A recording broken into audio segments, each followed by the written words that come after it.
then Jonathan Mayo of MLB.com. Streaming this Sunday in Altoona on MLB.tv is the Pipeline Game of the Month featuring the Altoona Curve. Jonathan is on the Nemacolin Fan Hotline. We appreciate you taking the time, Jonathan. I'm going to read the first couple paragraphs from your piece at MLB.com from a little over a month ago. There are two basic ways to measure the strength of a farm system. Perhaps it's oversimplifying, but for the most part, there are elite-level prospects and there's depth to consider. The Pirates have both. You write this might provide little solace to the Pirates faithful right now, but good things are brewing down on the farm. What are the best things brewing down on the farm for them, Jonathan? Wow, that was some lyrical poetry right there. Hemingway. Dramatic reading. I appreciate that. I'm going to have you read all my things from now on. I mean, I think that's it exactly. And one of the reasons why it's so exciting is that there are the high-end prospects, who we haven't necessarily seen make it up to the big leagues outside of Roansy Contreras in terms of like the high top-ranked guys, but also you start getting a pool of talent at the double and triple A levels so that, the big league team has options. Maybe they're not superstars, maybe they're not everyday players, but guys who can come up and compete at the big league level. And, the biggest thing that does for a farm system is it creates competition so that if there is a guy in triple A not getting it done, he knows that there may be someone in double A who's either going to leapfrog over him, or take his job at the level he's at. Case in point, the Pirates willing to bring up Jack Sawinski from Double A ahead of some other outfielders, things of that nature. So, and that, I think that helps ensure there's no guarantee, but you're going to maximize the ability in everyone you have because they know that there are other options within the system when a few years ago the Pirates had no choice, right? If they needed somebody, they just had to bring someone up, whether or not they were performing well or whether or not they were ready. All right, before I ask you about some of the guys in the minors, how about some of these young guys that are up here already? I think Contreras, you mentioned, obviously looks to me, my eyes, that he has a chance to be really good. But I'm talking about guys like Castillo, who's 24, Castro, who's 23, Marcano, who's 22. You mentioned Sawinski, he's 23. Cal Mitchell, 23. Which of those guys do you like the best, Jonathan? None of them are perfect, which is why they're not, super highly ranked guys. I think in a perfect world, most of those guys end up being, role players, utility guys, fourth outfielders. I've always liked Cal Mitchell's ability to swing the bat. And I think, what happened with him is really interesting. When a guy gets left off the 40-man roster, and it turned out to, luckily for the Pirates, because of the lockout, there was no major league phase of the Rule 5 draft. I think he probably would have gotten taken. Guys can do one of two things with that. They can go and sulk and get mad, or they can get to work and want to prove that they belong. And that's what Mitchell did, at the beginning of this year in AAA, and he hit his way up to the big league. Now, it's been a little up and down so far, to be expected, but I think he has the chance to really, really hit. I really like Marcano. I just love his energy. I remember when the Pirates acquired him, I had people from the Padres saying, you're just going to really love, what he brings, even the intangibles he brings to the table. And he makes a ton of contact, and he can hit, he can run. He's interesting. He may be a guy who sort of fights his way into the lineup more often than not by moving all over the place. I don't know that you're ever going to see him playing one position every day. But one of the things that I like the most, about watching the big league team is that all those guys are playing. They see that they have this opportunity because this is not a team that's competing. In another market, in another team, the Castillos, the Velascos, these guys, are not going to play every day in the big leagues, but they're getting that opportunity now, and they're running with it, and just the how much they compete and the high energy they bring is keeping them in games maybe more than they should. Tell me more about Contreras. I mean, is he as good as he's looked in these last two starts? 22 years old, pretty remarkable. His stuff is just ridiculously electric, and is better than even the grades make it seem. I saw him pitch in the fall league, his final fall league start, where he was unhittable. And I remember thinking then, if he can bring that every fifth day, he has a chance to be, maybe a frontline starter. He's not the biggest guy in the world. He still has to show that he can pitch every 5 days and be durable. But, we're talking, you've seen the fastball. It's not just touching upper 90s. It's got ridiculous movement, life, spin rates. He throws 2 different breaking balls that he can add and subtract from. He misses bats with both. The changeup has a chance to be good. So we're talking 4 at least above average pitches when all is said and done. And so as long as he stays healthy and shows that, that smaller frame can hold up, he's got frontline starter kind of potential. Jonathan Mayo of MLB.com. What you said before on Ron's first question was really interesting to me, because it almost makes me think in a way that it's unusual just to call guys up from Double-A, especially when you sort of have a rep of wanting to be real patient with prospects. I don't really know about Cherington yet, but that doesn't happen too often. They've done it a couple of times, and it makes me think, Jonathan, that maybe they're sending a message to their elite prospects like, we're willing to call up anybody at any time, and look who's in the majors already ahead of some of you guys. And I really do think that almost like it's a message to those guys. There's going to be tons of competition here. Yeah, I mean, that's it. It's like an open call audition. And if anyone can step up, they're going to get that chance. And if you're not getting it done, people have been clamoring. I get it on Twitter all the time. And I know he's got a little minor ankle thing now, for O'Neill Cruz to get called back up. And I didn't understand it when he was hitting like $160 in late April. And he started to get hot. I get it. They clearly didn't have a comfort level with throwing him in the outfield in the big leagues yet. At least that's my take. And he wasn't swinging the bat that well. He was just starting to get his feet under him. I still think that he's very much a future part of this lineup wherever he plays. But I do think that was a signal to O'Neill Cruz, maybe even to a guy like Travis Swaggerty, who's not as an elite a prospect, that you're not ready. So we're going to take the guys behind you. Cal Mitchell wasn't on the 40-man roster and got added because he deserved it. You perform, you're going to get the chance, and I think that's right. And the thing that's exciting, you ticked off the ages of all these guys. These aren't 26, 27-year-old quadruple A type of players.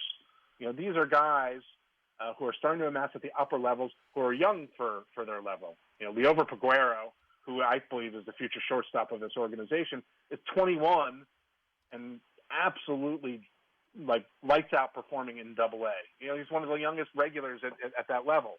That is another exciting sign, when not only do you have depth at the upper levels, but they're young for where they are.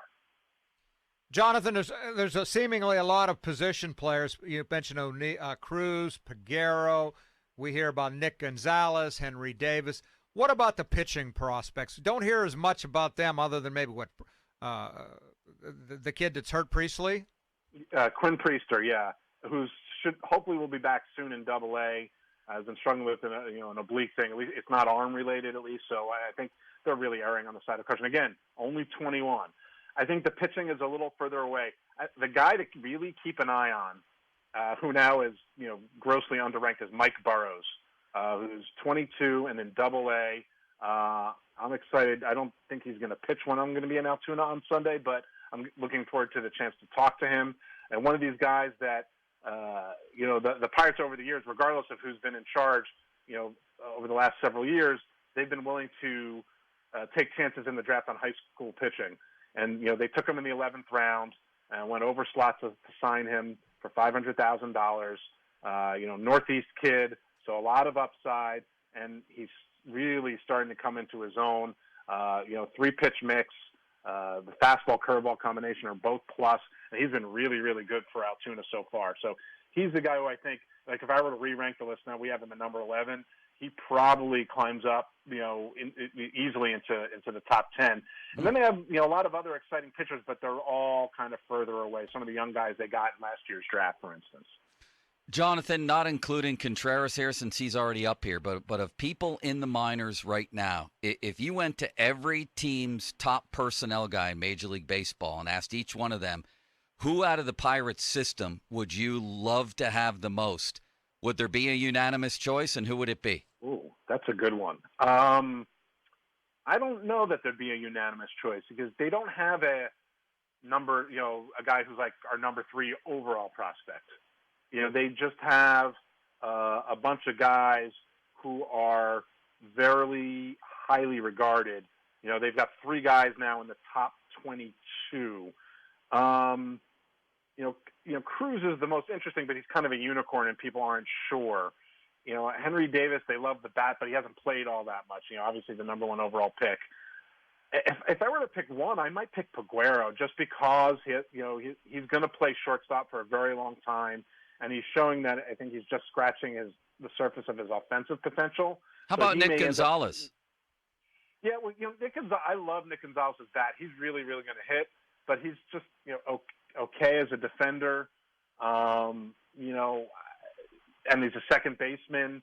I think he's really going to hit, but I don't know that there's the one. He's the highest. We have him as their number 1 prospect, but I don't know that there's that one guy who really jumps out as the consensus. I only pick Peguero because of the. It's hard to find a guy who will stick at shortstop for a very long time. All right, we know the Pirates just swept the Dodgers, even though we can't believe it. We know that it happened. But I don't think any of us are sitting here expecting them to be a contender this year. Jonathan, how close do you think? Can they be a contender next year in 23, maybe 24? How close are they? I hate putting timetables on it because so many things have to happen. But I think that they're starting to move in the direction of being that team that contending teams don't want to play. I think the team that they have at the big league level right now is not a team that is going to be, the big league regular lineup for a long time. I think that starts to happen next year. I think 2023 is the year that no one wants to play the Pirates. Like you think about the Padres from a couple of years ago before they were contending. They had all this exciting young talent led by Fernando Tatis. They had future stars. And they were playing really loose and really good baseball down the stretch. So if I were a team that was trying to contend, even though the Padres weren't, you did not want them on your schedule. I think that's the 2023 Pirates. So, I'm going to be a little conservative and say 2024, when you get the bulk of this really good talent that's in Altoona to the big leagues and established, that's when I think things can get really exciting here. We'll leave you with this, Jonathan, and Ron may want to add to this, but the influx of talent is hardly finished here because the Pirates were so horrendous last year. They've got the number 4 pick, and if this were the Steelers with the number 4 pick, it's all we'd be talking about every day. You have them taking this kid, Brooks Lee, shortstop from Cal Poly, a college bat. Tell us about him. That's on your mock draft, and who else is in this draft? I mean, is there any chance that Elijah Green, who's the son of a former Steelers tight end, Eric Green, could drop from, let's say, 2 to 4? Yeah, I think the top is very, very fluid.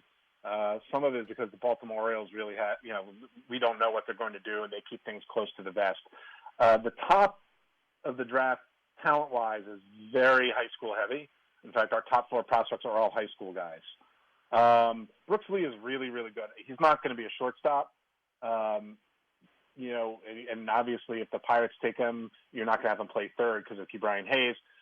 So, and I've answered this question, previously. If they take Brooks Lee, he's a really, really polished hitter. He's the son of a college coach. He played for his dad.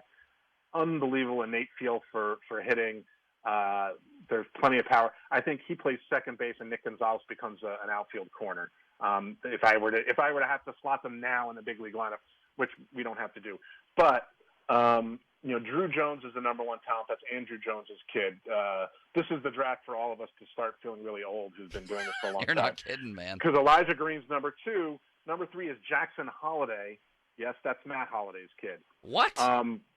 So all of this is just, crazy. Carl Crawford's son is a good draft pick. I covered Carl Crawford when he was a prospect. So what does that? It means I should be looking into retirement plans. But so the high school talent at the top is pretty deep. There is a chance that, one of the teams up top, like the Orioles, the last two drafts have taken a college guy and cut a deal. They could reach and do that a little bit. The Texas Rangers kind of like college bats. They could take Brooks Lee, and one of those high school guys gets down, and Elijah Green at number 4. Now, whether the Pirates will want to do that, I don't know. Green answered a lot of questions this spring. Over the summer, there were little concerns about swing and miss. Enormous ceiling. He may have a higher ceiling than Drew Jones. And he answered a lot of the questions about the swing and miss. So he's a very, very talented player. No pitchers worthy of number 4. You've mentioned a lot of hitting prospects. None in his top 10. No there pitching are no pitchers. Wow. No. Wow. All the college pitching got hurt. There's one high school pitcher, one or two, but none that really belong that high. Brock Porter from Michigan is the best high school pitcher. If I'm the Pirates, you probably take the best available guy. If it's Brooks Lee, that's fine. You might be able to save a tiny bit of money, and they have that extra pick in the comp round in the 30s. That's where you look for the high-end high school arm that drops down because of signability. So if you're looking for an arm, it's probably going to be later. There are some decent second-tier college pitchers and a lot of hurt college pitchers. So if you're willing to take a guy who is coming off Tommy John surgery, you might be able to find a good bargain, in that comp round or the second round. I got it. There's a minute left. I don't know when we're going to talk to you again, and this is great stuff, so we're going to keep all this sound. Last year, their draft drew rave reviews. You tweeted out when they got Solometo, who's making his pro debut here, I see, Lonnie White, Bubba Chandler, etc. You had a one-word tweet, wow. Which of those guys and also Davis, all of them, really jumped off the board to you that you think could be a star? I think all of them. It's just, Chandler and Solometo are very far away. Chandler is crazy athletic, so he may have the highest ceiling. I mean, he could have been a high draft pick as a shortstop. And I think the Pirates were even toying with letting him swing the bat for a little bit and to get his feet under him. But they're pretty far away. Solometo's a Northeast guy, funky delivery. Lonnie White has been a little dinged up, so we don't know exactly what, but he was a two-sport guy.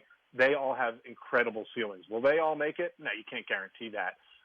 But because of the depth of the system, they can take some chances and let these guys take their time to develop. There isn't this crisis, oh my God, we got to get some talent to the big leagues in a hurry. Henry Davis is going to get there quickly, and then those guys can take their time and marinate the way they need to at the lower levels.